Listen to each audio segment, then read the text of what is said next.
Now I had a bit of an accident. I was getting something out of the cupboard up here, a glass jar. It fell on here and smashed my 2-year-old induction stovetop. So that's the end result. And well, to replace this is going to cost about $1,200. Now of course $1,200 for an induction stovetop is just way too expensive.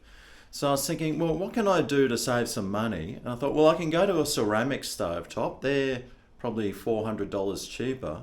But I thought I'd give an Ikea induction stovetop a go and see what it's like. So here we go. Here's my new Ikea induction stovetop. $550 this cost. So half the price of a brand name one. So, I'm not sure if it's going to be great or anything. It is made in Romania though, not China, so I don't know if that's a good or bad thing. And I really did like the look of this Westinghouse. It was really nice. And I'm hoping this one is just as nice. So let's crack it open and see what it looks like.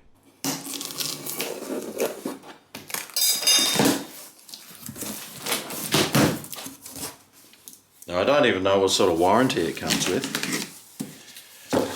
But got a user manual there. Looks a bit dusty. And I suppose you just got to try and ease it out of the box here.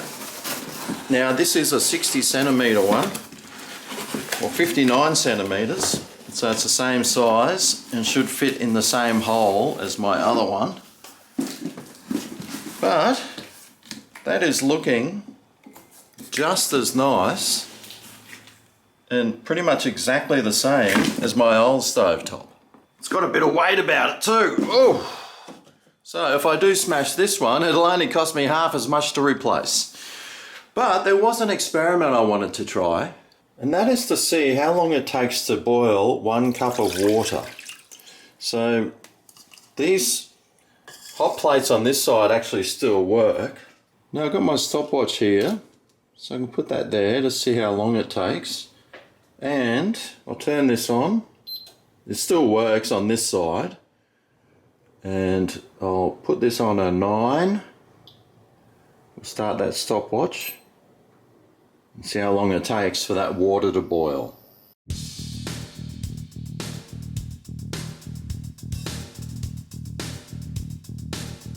So there's bubbles forming after 1.5 minutes. It's really starting to pick up now. And well, I mean, you could say that that's pretty much boiling. About the 150 mark. But that's starting to bubble now, so about 1 minute 55, 2 minutes that's taken. Alright, well, here's my new Ikea induction stovetop. And my first impression about the look is it looks really good. It looks exactly like my old Westinghouse, which is what I was after.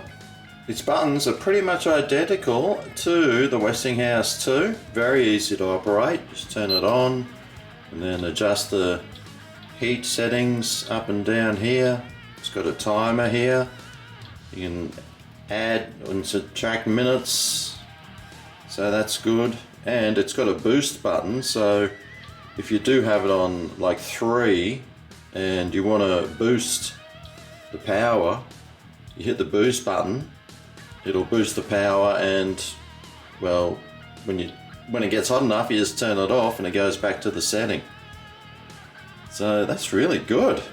And even though it's wet and my finger's wet, I can still use the buttons. Or can I? Oh yeah, there they go. Sweet. But what about the water boiling test? Well, let's stick our pan on. We'll add 1 cup of water. I'll get the stopwatch ready.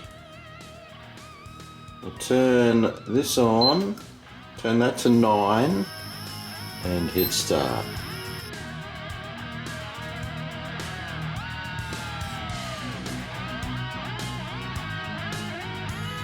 I can start seeing bubbles forming already at about 1 minute 10, 1:15. There's your first bubbles popping.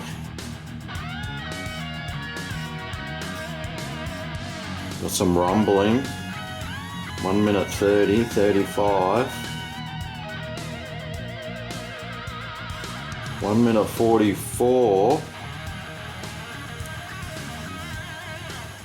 There we go. At 1 minute 50, we had the full water boiling. Now I did use this last night and it worked really well. It's probably a little bit hotter than the Westinghouse as far as the number 7, which is what I like to use. But it was still really good. I just had to turn it down in power a little bit. And well, I'm very happy with the purchase. It looks exactly what I wanted it to look like and performs just as well.